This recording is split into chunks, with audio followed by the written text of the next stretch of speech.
Surely you've noticed by now that Sonic has like a zillion friends. There was a point in history where nearly every other game featured the introduction of a new character.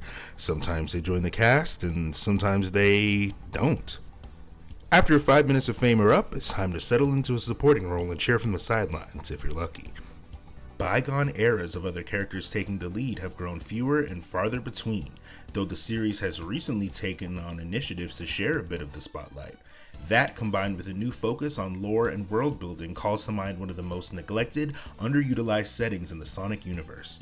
A largely unexplored parallel world, the central figurehead of which fell from grace just as quickly as she came onto the scene. Blaze the Cat was created by Akinori Nishiyama, who formerly served as the head of Sonic Team. He's known for the direction and supervision of numerous titles like Sonic Adventure, which he also wrote. She's the second, or third, cat to be introduced after Big from the same game, with whom she shares a few more characteristics like matching initials and being purple. I love being purple! They both got hooked tails with frayed ends, and basically the same friend group, but there's no relation apart from that, I think. Designed to be Sonic's alternate yet equivalent reflection, she went through a variety of concept phases before her look was finalized. But who exactly is Blaze? A princess from another dimension with links to a set of emeralds, complete with her own transformation, she draws obvious comparison to Sonic as her kingdom's resident hero, while also reminiscent of Knuckles, another guardian similarly bound to his duties. It's important to note that despite these narrative parallels, she isn't literally just Sonic from another dimension or a version of him. Her world doesn't necessarily function as some kind of bizarro mirrorverse where everybody has a one-to-one doppelganger. She's a distinct individual with her own agency beyond being a counterpart. Blaze is depicted to be just as capable and almost as fast as the Blue Blur himself, and she does it all in heels. What an icon. Instead of curling into a ball, she envelops herself in a tornado of fire. For you see, if her name hadn't already given it away, Blaze possesses pyrokinetic powers that allow her to command flames. She fuses these abilities with martial arts and ballerina-esque acrobatics that extend her airtime, adding a unique fiery flavor to her moveset that distinguishes her from most other grounded fighters. At face value, the rule of cool alone should have skyrocketed her to new heights of prevalence, but the odds have never been stacked in her favor. While relatively popular and well received among fans of the series, she's an absolute nobody as far as general audiences are concerned. It's not as though she's been totally abandoned, but no one with this much main character energy should be blending into the background. As a matter of fact, Blaze hasn't had any in-game starring roles in nearly 2 decades, but how could she have slipped under the radar so easily considering all that raw star power? To answer that, we must first understand her roots and foundation.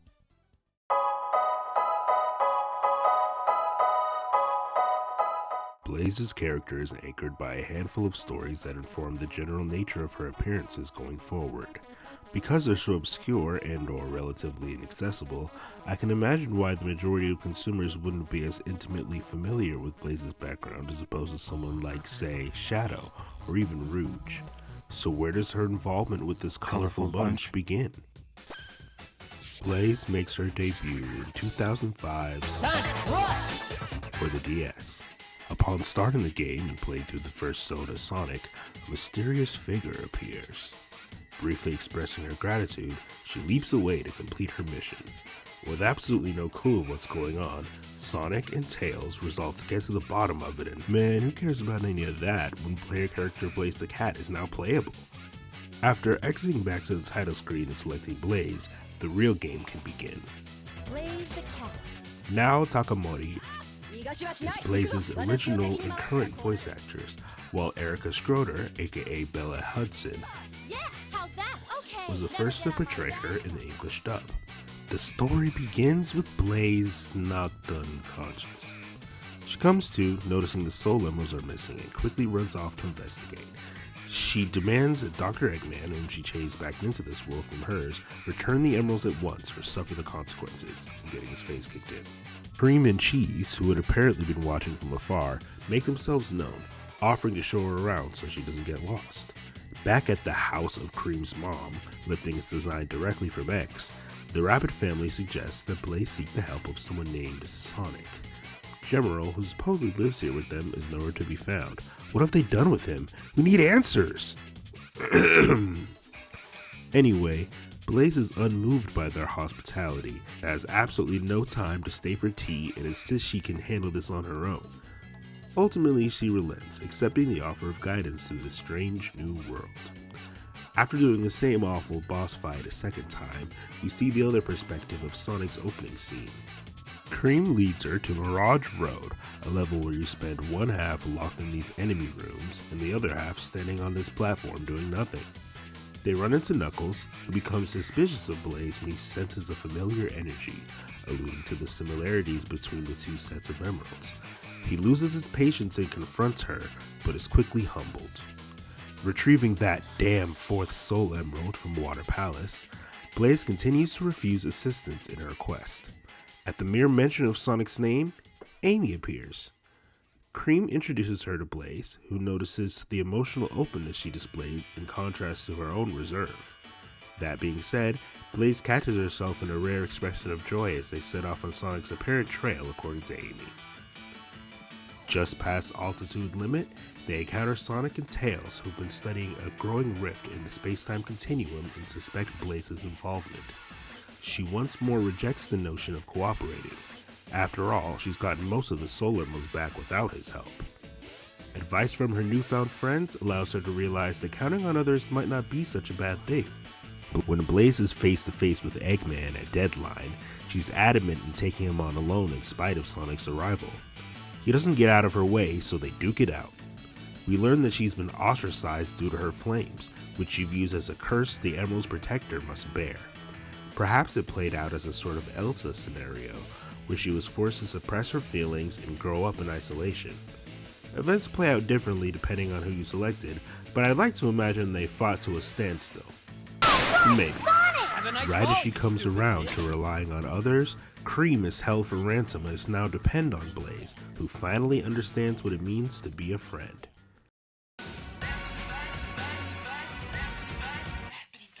Heading to the Extra Zone, it's revealed that Eggman Nega, who Sonic had been following, has teamed up with Dr. Eggman.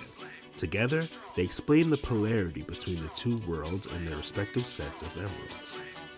Taught by Sonic to have trust in her friends, Blaze is able to harness the positive energy of the Soul Emeralds even after they've lost their glow, just like what happened with the Chaos Emeralds in Sonic Adventure. For the first time, she transforms into Burning Blaze alongside Super Sonic. Together, they go up against the Egg Salamander in the rift between dimensions. With the Eggmen defeated, in order to keep both worlds safe, Blaze must return to her own. Reflecting on her duty as guardian of the Soul Emeralds, Sonic's message resonates. If one stays true to themselves, they'll always have the power to make a change. Blaze's story is instantly recognizable to anyone who's ever felt like they needed to hide part of themselves or push others away. Being able to trust those around you is better than trying to do everything on your own. Support from friends can encourage you to open up, express yourself, and of course gain control of your latent superpowers. Rush would go down in history as a highlight of modern Sonic's 2D career, a dual-screened evolution of the groundwork laid by Dimps' earlier advanced outings, and pioneer of the ever-persistent boost mechanic. 2 years go by while nothing important happens, and its little-known sequel sails onto store shelves. Ditching the electro-funk and stylish vector aesthetic for a rustic pirate theme, Rush Adventure follows in the footsteps of its platform's contemporaries. The nature of touchscreen gimmicks shifts from an occasional diversion to a central anchor, no pun intended, of the gameplay experience. One of a few tedious aspects to note in comparison to the first entry. Sometime after the initial run-in with Blaze, Tails picks up on a strange energy reading and brings Sonic and the Tornado to check it out. They're caught in the midst of a raging storm and prepare to crash, engulfed by a mysterious light. They wash up on the shore of Southern, not to be confused with South, Island, and get discovered by a little girl from Windmill Village, not to be confused with Windmill Village. She introduces herself as Marine the Raccoon, a kid who fancies herself a fearsome sailor but struggles to pilot her makeshift watercraft. I would describe her short-lived role as something of a cross between Tails, and Cream, who's definitely an inspiration for her on the visual end. For some reason, she's got an Australian accent too. With the combo of Tails' technical know-how and Sonic's carefree, trailblazing attitude, the self-appointed Captain Marine offers up her house as a base of operations. Having no idea where they are, Sonic and Tails reluctantly play along in an attempt to figure out and possibly get back home. Tails learns of otherworldly tech that combines special varieties of jewels and metals to craft vehicles, like a water bike. The more materials Sonic finds, the easier it'll be for them to explore the neighboring islands and beyond. Marine, who's never left her village, is eager to shove off, demonstrating her stubborn, scatterbrained demeanor as she takes in the sights of new locations they visit. Along the way, they come across members of the Coconut Crew, a helpful gang of Marine's old friends who probably raised her or something, as well as hordes of sinister, robotic pirates. Addressing the elephant in the room, no, not that one, Marine is annoying, but I promise it's narratively important. Their travels continue to Coral Cave, where they encounter Captain Whisker, who seems pretty evil. Just as he reaches for something called the Jeweled Scepter, he's interrupted by a fucking meteor! Just kidding, it's Blaze. Everyone is confused until they piece together that we've actually been sailing through her world. Suspicious of what's at stake, they decide to work together and fight the pirates, who the princess had apparently been pursuing for a while. We see that Blaze has no patience for Marine's reckless antics whatsoever, maybe even downright dismissive of her. They trace a strange electromagnetic signal to an area known for rumors of ghost sightings. Whisker has successfully made off with the Jeweled Scepter, an ancient treasure, surely of great importance considering just how pissed off Blaze is about it. She suggests leaving Marine behind for her own safety, but she can't stand the idea of quitting so soon. It'd be like putting an end to the life she just finally started. Seeking intel from a clan of polar bears in the northeast, the crew discovers them all frozen solid by Whisker's machines. Upon being freed by Blaze, one of the Vikings points them towards the pirates' hideout, ruins of a mythical city in the sky. Blaze seems quite familiar with her world's legends, as she alone is able to translate the ancient texts found etched in stone. Also, Norman came back with us and lives here now. Cool.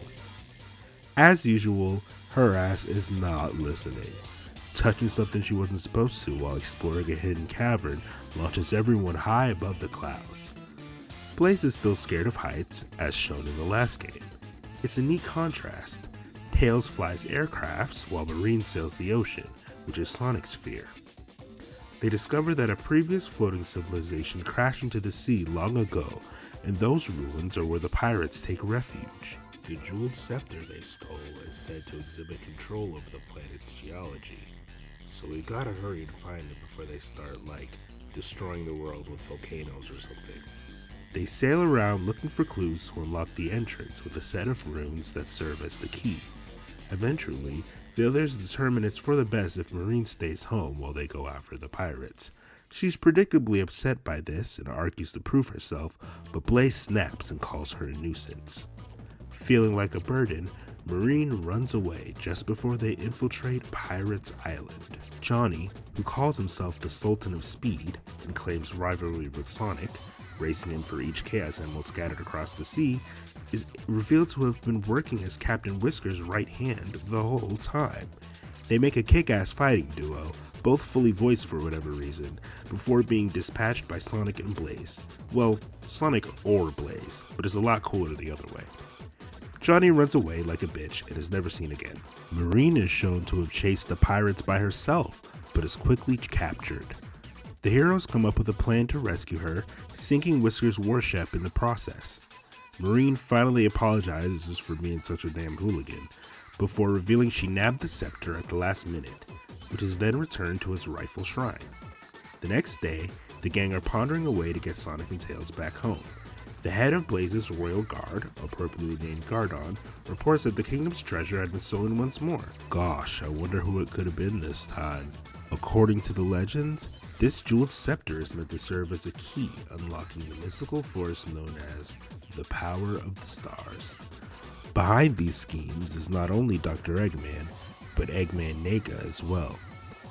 They're the ones who constructed the pirate army we've been facing all along, in search of this power source deep underneath the planet's core.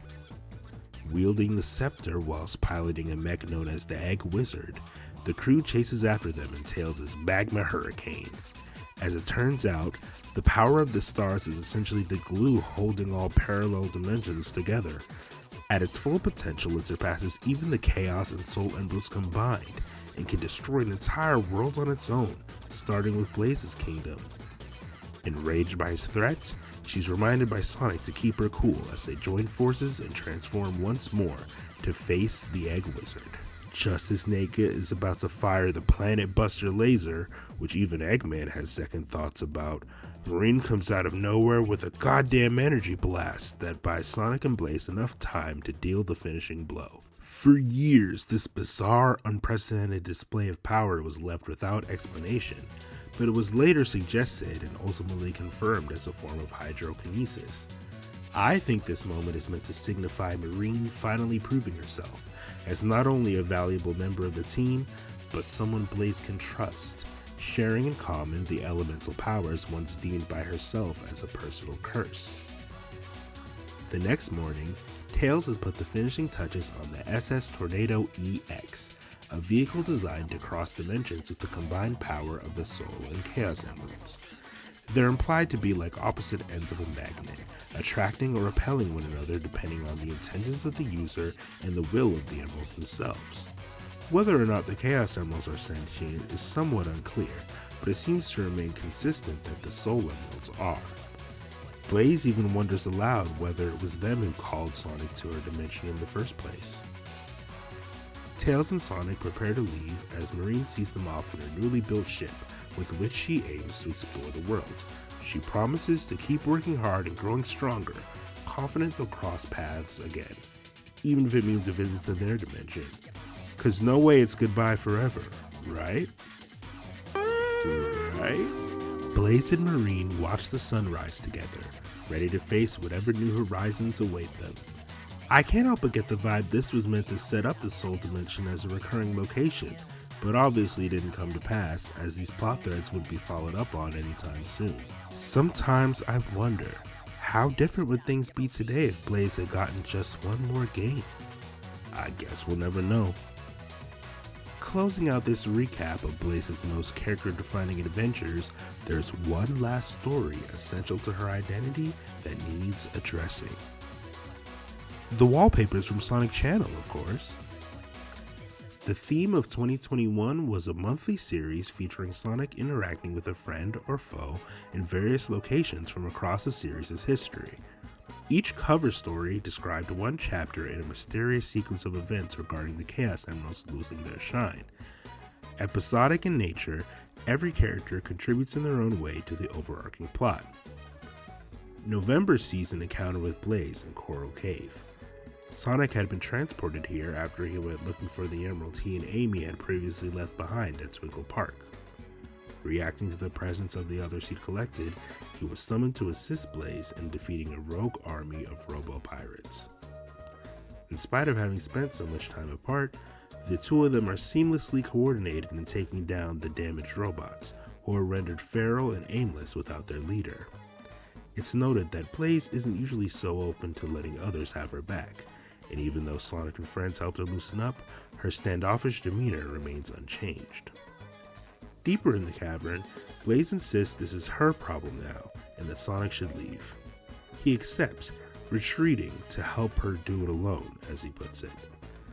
She descends toward the altar housing National Treasure, the Jewel Scepter, said to quell raging volcanoes and connect to the forces of the Starry Abyss. As Blaze's soldiers struggle to hold their own, she vows to rescue them and eradicate this threat once and for all. These elite guardsmen were assigned to protect the scepter upon return to its resting place.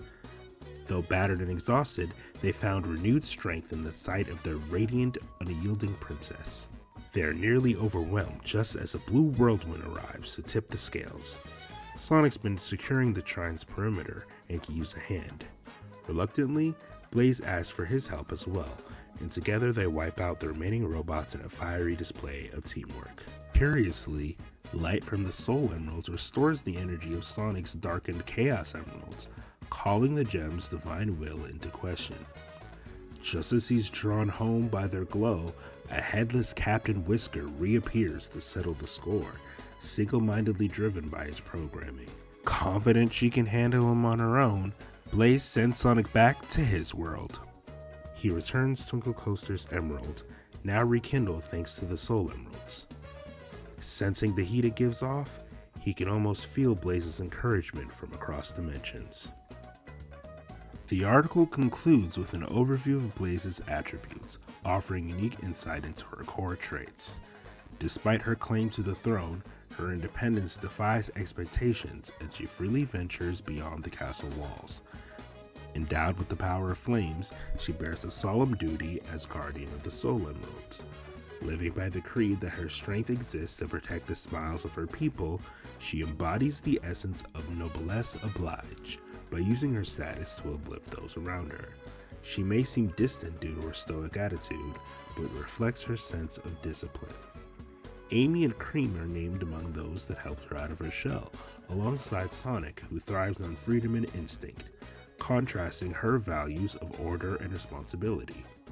Sharing a resolve that transcends the divide between worlds, balance is maintained through the guidance of their respective emerald sets.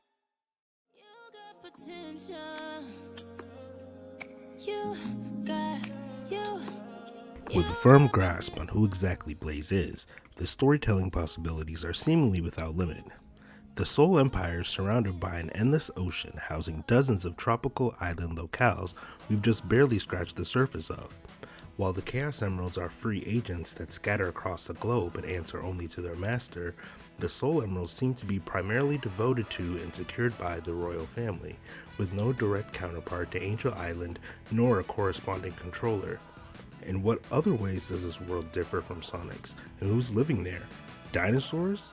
What else? With the right balance of cultural and mythological influences, how can you craft a distinct setting that's foreign to Sonic's world but still fits within the universe?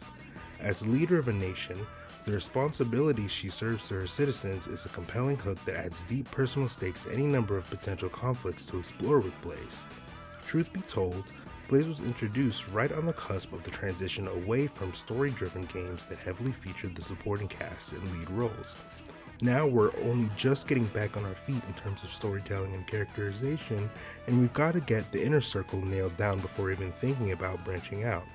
Unless you were to receive a standalone spin-off title, which literally went out of fashion the same day as her debut, it's not much of a priority to shift focus and bring Blaze into the fold, let alone visit her world. In that case, our faith lies in the portrayal of Blaze herself. So how's she been utilized thus far? Well, one can only hypothesize that there was significant overlap in the concept phases of Sonic 06 and Rush, inspiring developers of the former to include and promote Blaze in their upcoming 3D project. It's been implied behind the scenes that there was even an intended connection between the two stories. I'm not here to defend the game's massive shortcomings, or like longcomings by this point, but examining what they set out to accomplish could perhaps shed some light on how some of these decisions manifested. Like, what the hell's Blaze actually doing here? 200 years in the future of Sonic's world, she accompanies series newcomer Silver the Hedgehog as one of the sole resisting survivors of Iblis's reign of terror. The majority of fans were left scratching their heads at this development.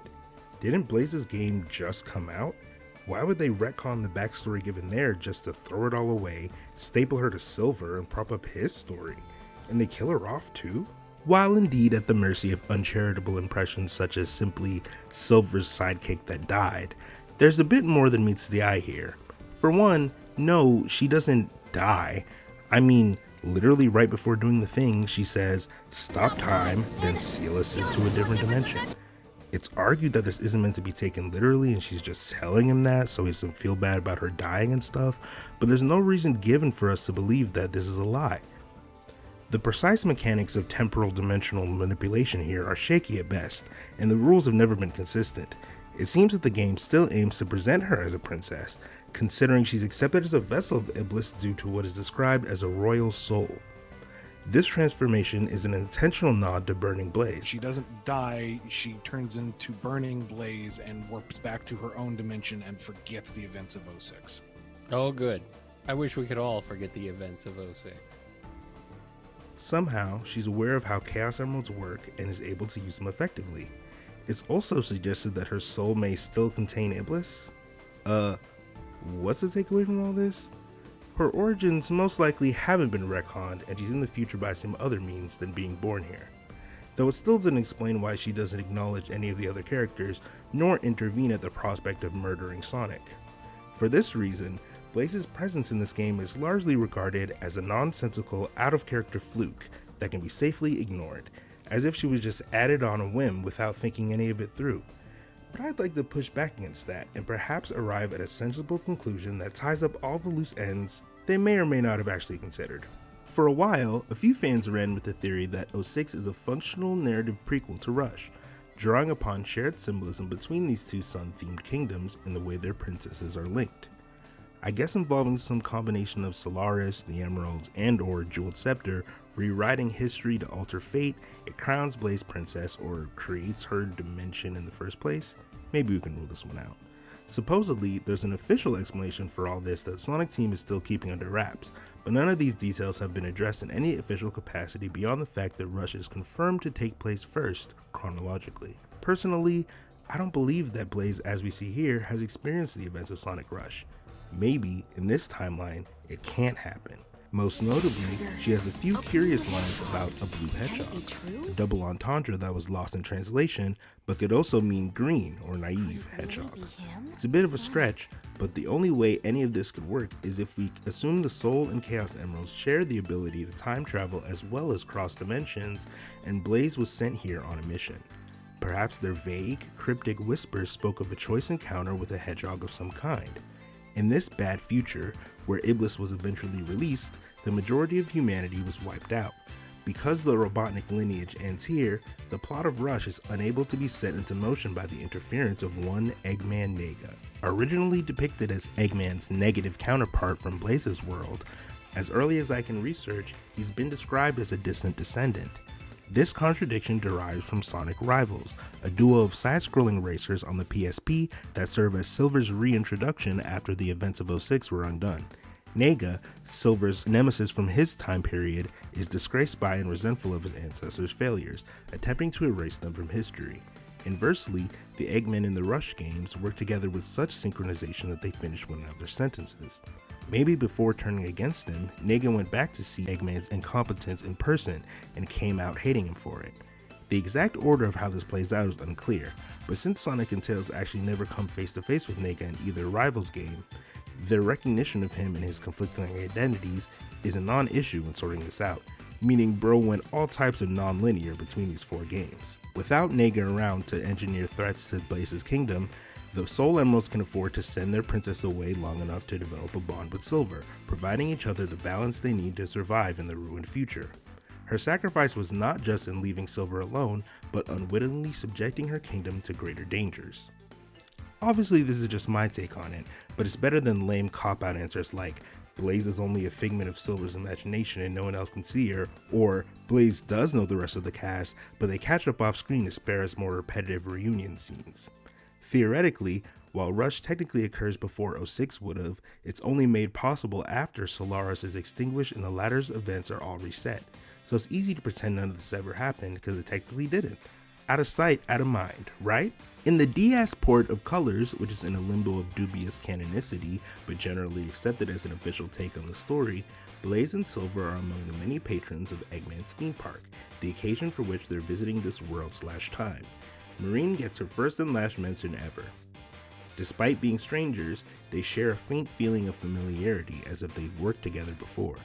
As implied on a handful of occasions, it's as if destiny has written that these two are a perfectly complementary pair, separated across time and space. I can hear it now. I don't care about any of that stuff. I still don't want Blaze connected at the hip with Silver all the time. Some feel as though they should abandon the concept completely if they're not planning on doing anything interesting with the dangling story threads. But it doesn't have to be all or nothing. She can still maintain her own exclusive connections and stand out on her own, even if she's close with Silver. It's a little rough around the edges, but it's more unrealistic to insist they just drop it all together, even if I do understand where you're coming from. When it gets to the point that you can't bring one up without someone asking where the other is, things get kind of awkward. Others have interpreted their plight as a case of star-crossed lovers, but I honestly don't see the romantic angle with these two. Like, sure, it could work, but I never got the impression any chemistry between them was supposed to be obvious. Just as with Blaze and Sonic, whenever people see a boy and girl interact, they get all like, It's confirmed. It's confirmed. It's official. It's official. The group mind has decided you're in love. Court adjourned. Court adjourned. Now kiss a little. Kiss a little. The mass mob has declared that you're in love, love, love, love. Blaze also attends the birthday party in Generations, hanging out with Cream and Cheese before everyone gets sucked into white space. She's recovered in Crisis City, and when spoken to remarks that she didn't expect to find herself here again, which isn't just a Pontaf localization goof. It's present in the original text and is left unchanged in the remaster. Perhaps this is a place where erased memories and timelines manifest. Come to think of it, the notion that Sonic's speed can restore space-time could also carry some implications for what we've previously discussed. The Crisis City area also houses Silver's boss fight. Like Shadow, while initially absent from the party scene, he joins Blaze and the rest of the cast in cheering the Sonics on. Silver doesn't get a side mode explaining what he was up to though. The last we see of Blaze, he's standing next to her. If I had a nickel for every time Blaze was voiced by someone called Erica, I'd have 2 nickels, which isn't a lot, but weird that it happened twice, right? Erica Lindbeck serves as her current English voice as of Team Sonic Racing, which sees Blaze invited by King Dodonpa to race in his Grand Prix, which she crosses worlds to accept. She runs into Silver, with whom she's on friendly terms, as shown a few minutes ago. Vector's here too, their invitations planted in such a way to influence these 3 teaming up. We see that her duties have granted her impeccable discernment and intuition, but she's apparently prejudiced against Tanuki, which only raises questions about the company she keeps. Speaking of teams, I also don't mind the idea of Blaze and Silver joining forces Sonic Heroes style.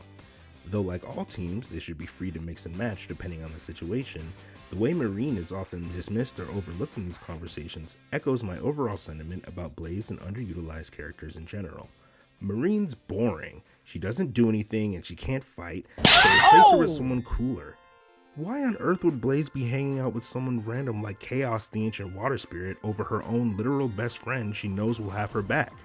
Not getting left behind on the adventure is a key cornerstone of their dynamic.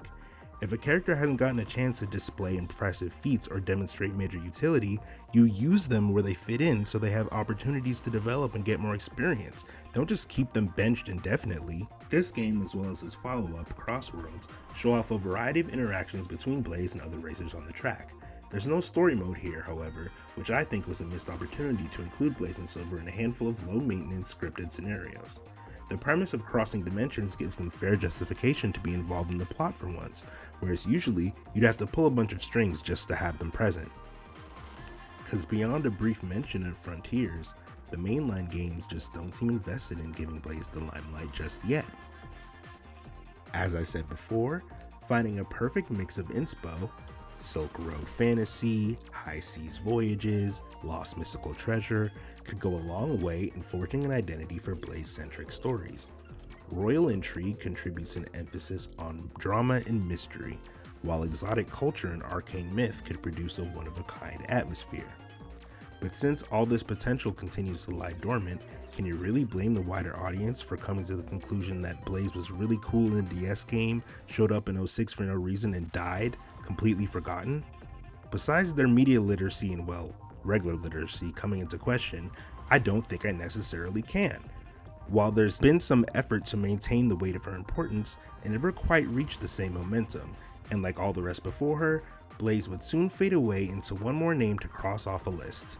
Just another of Sonic's friends.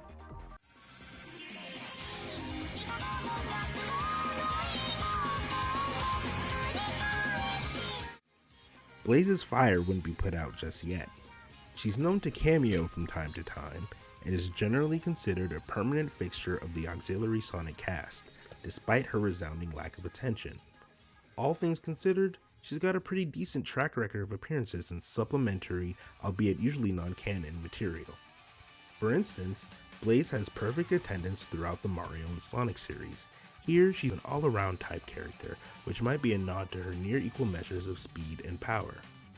In the DS Winter Games Adventure Tours mode, she and Silver are an athletic duo that can be recruited to the player's team after their defeat in Polistrates and Cubirinth. What the hell are these area names? We enlist Blaze's help to solve a puzzle blocking access to an curling stone. Later, in Blizzland, Daisy recognizes her as royalty and can only be convinced to join us if Blaze accepts her figure skating challenge. At the 2012 Olympics on handheld, Blaze is under the girls group with her pal Amy and fellow princess Peach, who together take on the responsibility of preparing invitations for the Olympic athletes. They get sidetracked when Amy is determined to deliver Sonic's invite in person, and everything gets knocked over in a duel with Blaze to decide the outcome. Daisy drops by, suggesting the four go shopping. Amy agrees to come with, but the others would rather just finish what they've started. They make a bet that, depending on which team wins, Amy gets to go or Daisy has to stay and help. Blaze and Peach triumph but compromise so they can all take a break at Hyde Park, in London, because that's where they are. After sorting out a mishap of lost invites, Blaze is dragged along on the other girls' shopping spree. Encountering sinister fog imposters of themselves, a mind-controlled Rouge threatens to replace them with these doppelgangers before the machine behind it all is discovered and destroyed by Blaze. Investigating the nature of these strange devices, Eggman Nega has involved himself once more in the villain's scheme. Notably here, both of his origins are mentioned simultaneously. These crossovers were pretty much the only thing keeping it alive until they pulled the plug. Marine also cameos as one of those horrifying Mii-suits that looks like she's been skinned alive. I'm happy for the acknowledgement, but this is possibly the creepiest way they could have done it. Blaze wouldn't debut in the Rider series until his second entry, Zero Gravity. Her personal extreme gear is called the Flame Lance. Like the original Riders, most of the roster is excluded from participation in the story. The sequel, Free Riders, introducing her 2010s era voice actress Laura Bailey, promotes the likes of Shadow, Rouge, and Cream to plot relevance, but Silver and Blaze are still sadly left out. Nevertheless, she's a welcome addition to the playable selections, sporting a stylish new outfit to match the others. Riding that high of the mid-2000s, Blaze is one of a few select characters integrated with the short-lived Sonic Storybook series. Though she lacks an Arabian Nights counterpart in Secret Rings' main story, she is one of the 8 characters playable in party mode, unlocked after collecting 105 Fire Souls. Interestingly, her English voice actors of the time also played the role of Shara in this game, and it's kind of obvious. Blaze, or at least her likeness, is substantially more involved in the plot of Sonic and the Black Knight. Sir Percival serves as the Knights of the Round Table's sole female member, ordered by King Arthur to defeat Sonic. When he saves her from the lava lake even though she lost their duel, she recognizes Sonic as a true knight for his chivalry. Also, if the player equips the Medal of Percival, the music will be changed to Villanova from Sonic Rush, which is considered one of her theme songs. She then becomes playable, as well as the real Blaze the Cat in the multiplayer battle mode. Since they share a moveset, Percival is shown to possess the same fire powers. This would be Blaze's final playable appearance outside of the following spin-offs. She'd continue her streak as a recurring character in mobile titles like Sonic Jump, Dash, and their follow-ups. In Sonic Runners, Blaze is classified as a Rose-type character alongside Amy and her variants. The Birthday on Windy Hill event sees Blaze and Silver get captured on the way to Sonic's party. They quickly dispose of Eggman's drones in a show of fireworks, and agree to help rescue the other kidnapped partygoers. ESP Silver, who's mastered his psionic abilities, is heavily implied to be the original Silver that worked with Blaze, displaced from space-time. Will he ever find her? Find out next time when they discontinue the game. This guy only comes back in Roblox, and that barely counts, so let's move on. In Sonic Forces Speed Battle, Blaze has numerous alternate costumes including Burning Blaze and the aforementioned Sir Percival, which received spotlight during special events. In spring of 2025, it was announced that Marine would be joining the cast of the Mobile Racers, which has been a long time coming. As we can observe, the bulk of Blaze's lifespan has subjected her to roster filler. Whenever there's a chance to involve her in a story, they err on the side of brief interactions or outright omission. Well, what happened? Because she hails from an alternate dimension, Blaze constantly showing up to stuff like parties, parks, and racing tournaments ends up looking a little silly in hindsight. Crossing the barrier between realms should be reserved for high-stakes interdimensional threats, right? It's quite similar to the saturation of Knuckles as a main character, who's supposed to be spending most of his time guarding Angel Island, so if either of them show up, there's ought to be a damn good reason for it. Because of this, Blaze is suspended in an unfortunate paradox. The otherworldly origins central to her identity are difficult to work around without sacrificing suspension of disbelief. Unless the main plot deems it necessary, Blaze has no business showing up as frequently as other cast members, even if she deserves to be just as important. Feels like sometimes they have no idea what to do with Blaze, and you can feel her core essence slipping away ever so slightly the more she continues to appear. And every time I've tried to be what someone else thought of me. How does Blaze fare in other media? She hasn't showed up in any animation thus far, not even the TSR shorts. I wasn't expecting her to be in Prime either, but when a plot calls for dimension hopping, the only work so far to involve Blaze has been the comics. Archie Sonic is a long, storied history of different writers exchanging ideas, for better or worse. This series is often shrugged off as something to be ignored and ridiculed. Love or hate him, a decades-long run can't be solely defined by its lowest lows. For Blaze, it resulted in more stories centering her world, motivations, and connections. Archie uses her just sparingly enough that she was able to narrowly evade rock bottom. In this continuity, the Soul Zone is situated amongst the pre-established multiverse upon Blaze's introduction in issue 160, representing a major turning point in the form of new writer Ian Flynn. In the story Sonic Rush, a tie-in adaptation by Tanya Del Rio, Blaze arrives in Sonic's world after receiving visions from the Soul Emeralds in her dreams. She is quickly apprehended by SWAT bots, dragged to one of Eggman's research facilities, and scanned to assess her extra-dimensional attributes. Breaking out in a fit of rage, her path of destruction reaches Sonic just as he comes to her rescue. Impressed by his abilities, she goes all out in order to prove he's the same blue one from her premonitions, but is quickly overpowered when Sonic generates an oxygen-sucking vortex with his speed. Yeah, Blaze kinda went out sad in this one. She vanishes, vowing to haunt Sonic's dreams as he'd haunted hers. Between this and her next appearance, Sonic Universe number 1 kicks off a series of side stories that flesh out the world beyond the main run's capabilities. An off-screen adaptation of Rush Adventure occurs, which ends with Blaze borrowing the green Chaos Emerald as a means of detecting the rest of her own set. Sometime later, Marine and Blaze discover Shadow stranded in their world's ocean. It's soon pieced together that they all know Sonic, the thread that ties folks together.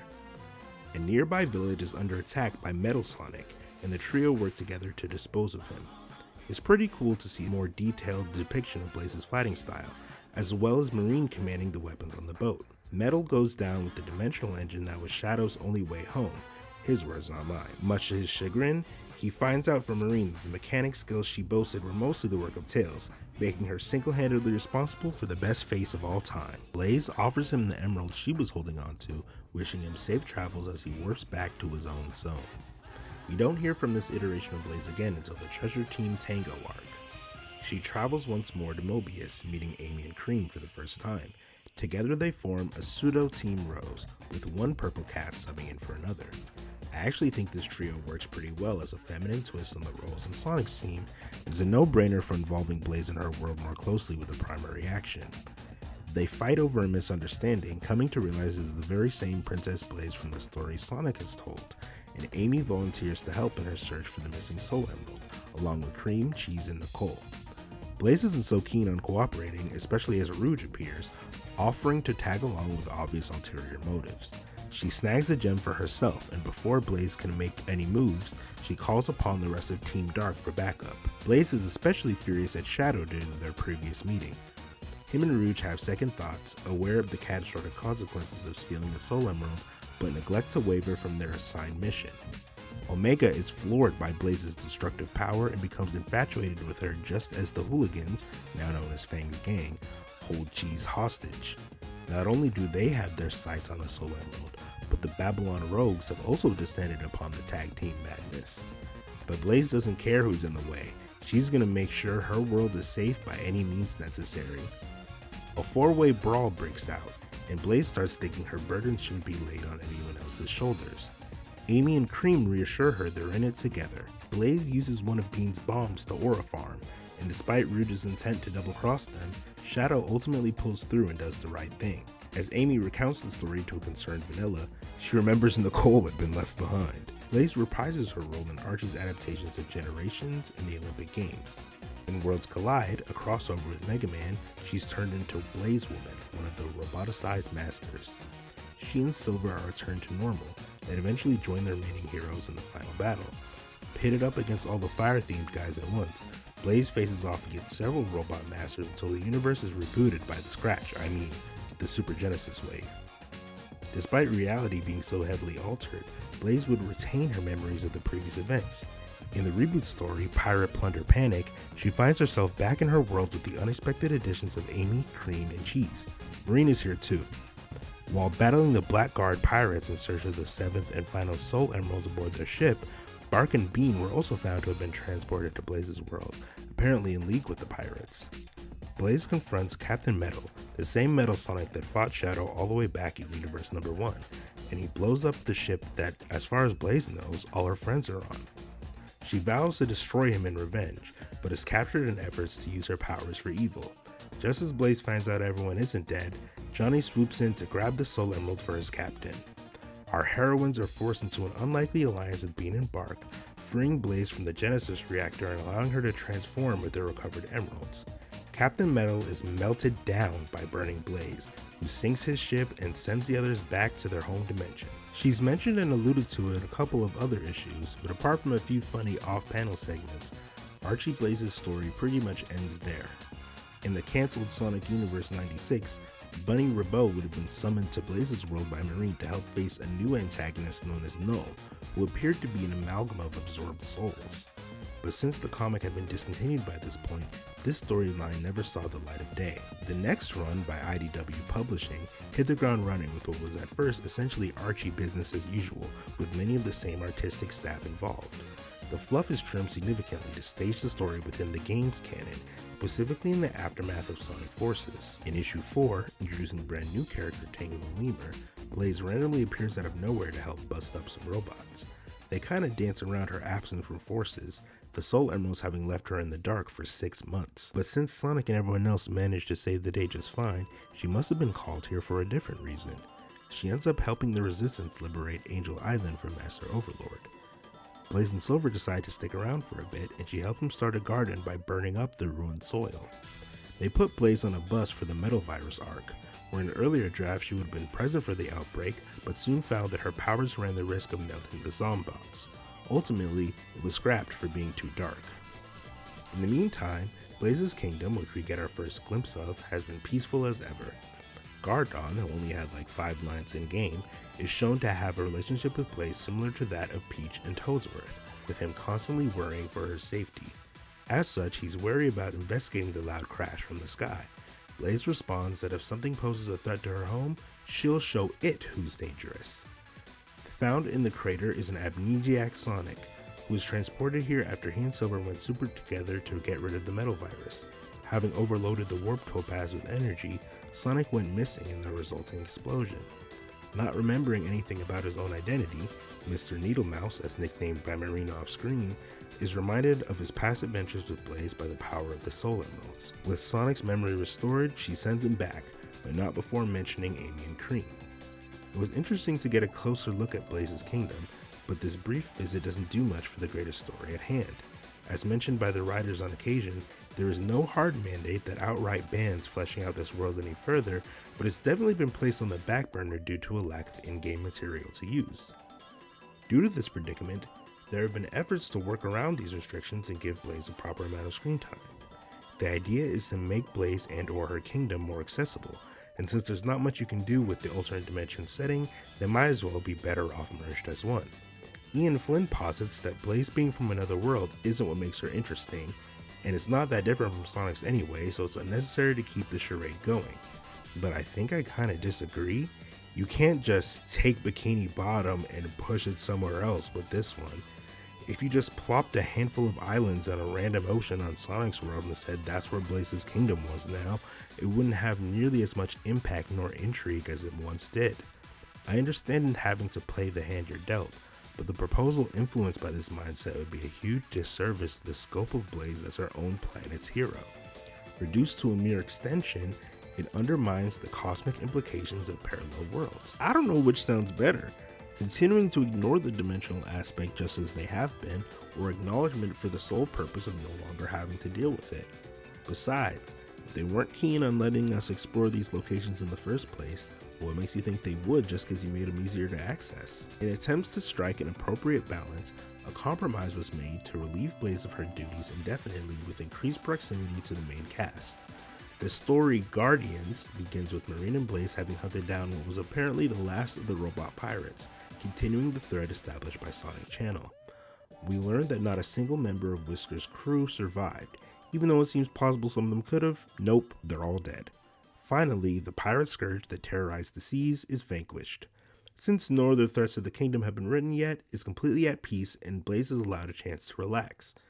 But she doesn't feel comfortable with this for some reason and decides to visit her fellow guardian Knuckles to discuss the nature of responsibility. If you never step out of your comfort zone for fear of something going wrong, you rob yourself of life's simpler pleasures. So his advice? Take a vacation. Bidding Marine and the guards farewell, Blaze begins her stay in Sonic's world. Having been preoccupied with royal business, Blaze is so out of the loop that she must make up for the lost time in her friends' lives. You could adapt this into the relatable struggles of a work-life balance and the fear of missing out.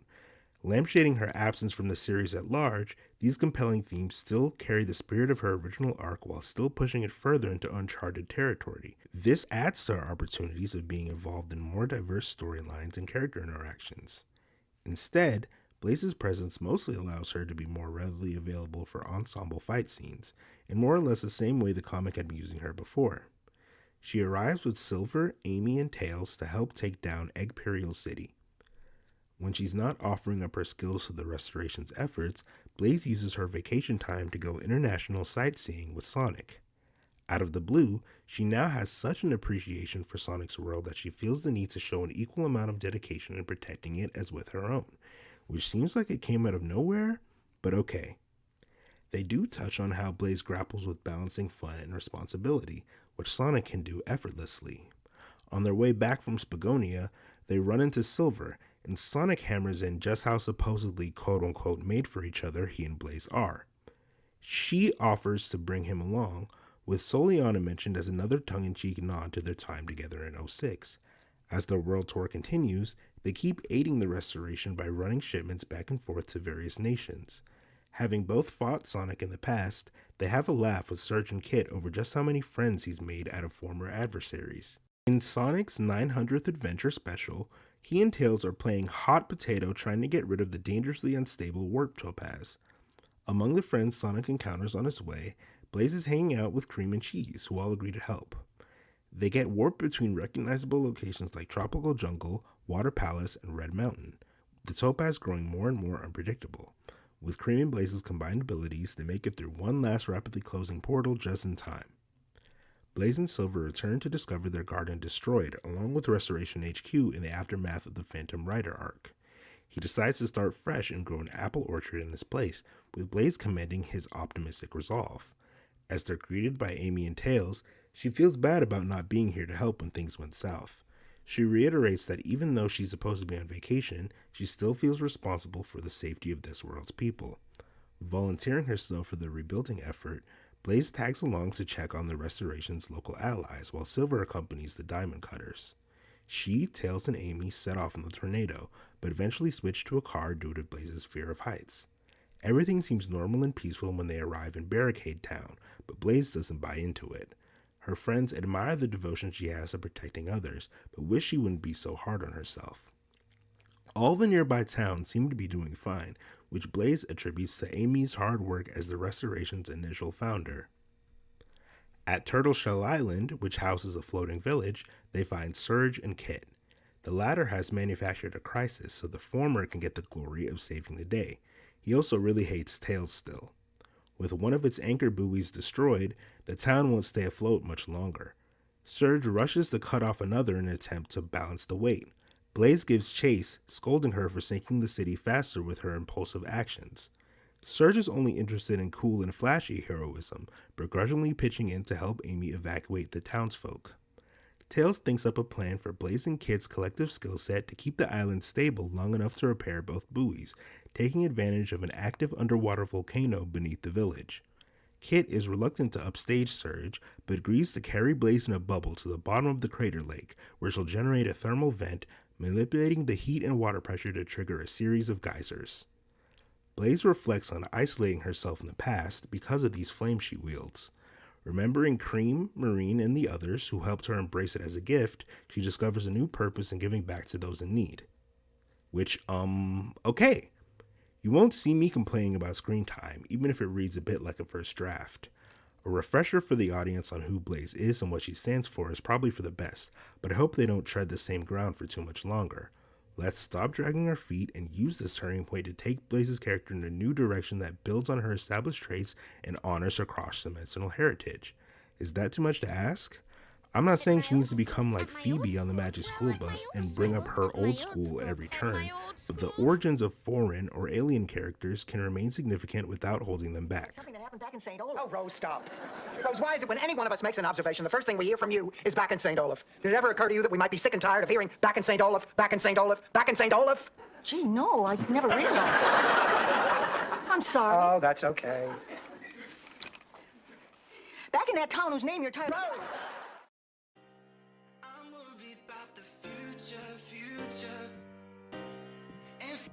With that past, baby, I'm worried about the future, future, future, future, future,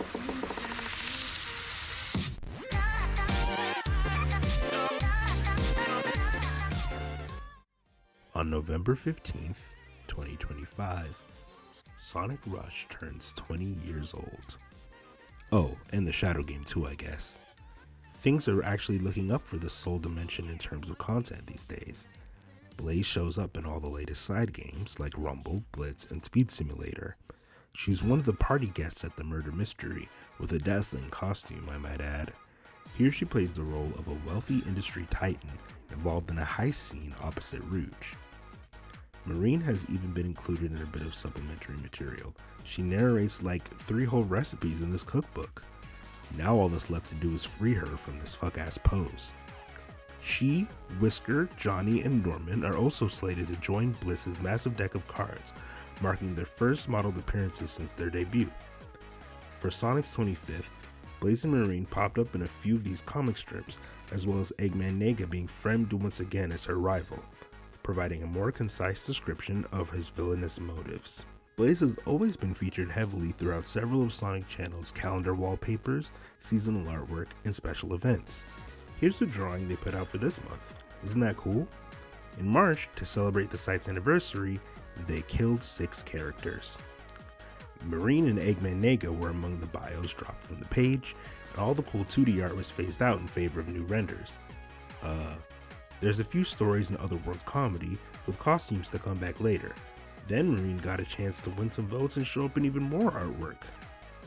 There's a lot of doom and gloom surrounding the fans of forgotten or abandoned characters, but why not keep a hopeful momentum going?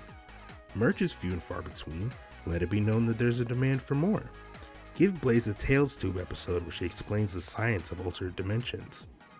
What with this recent onslaught of character-driven content, why not test the waters with a solo comic?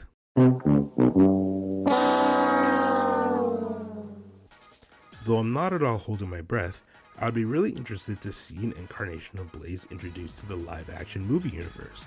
Like when other characters are included in the films, we could very well see a spike in popularity and mainstream appreciation. Who knows? Maybe they'll announce something special for its 20th anniversary, which would kind of make this whole video meaningless, but I mean, I could always just change the title. What are we meant to take away from all this? Hopefully, a greater appreciation and understanding of Blaze's character, the world she inhabits, and the story potential just waiting to be realized. Over the years, I've seen a lot of confusion and misconceptions passed around about what Blaze is supposed to represent, and how certain things work in universe. Her first game sold well, but I wouldn't be surprised if you told me that most people have no idea it got a sequel, and their only exposure to Blaze is from 06, fan content, and spin-offs. Not a lot of folks really know who Blaze is, and why people like me are clamoring so loudly for her to get some attention. I set out to make a breakdown and retrospective that anyone could watch to be informed at the very least, and get invested in what she has to offer. Blaze may never reach the same heights of popularity as someone like Shadow, but she's still a star in her own right, one that deserves a chance to shine.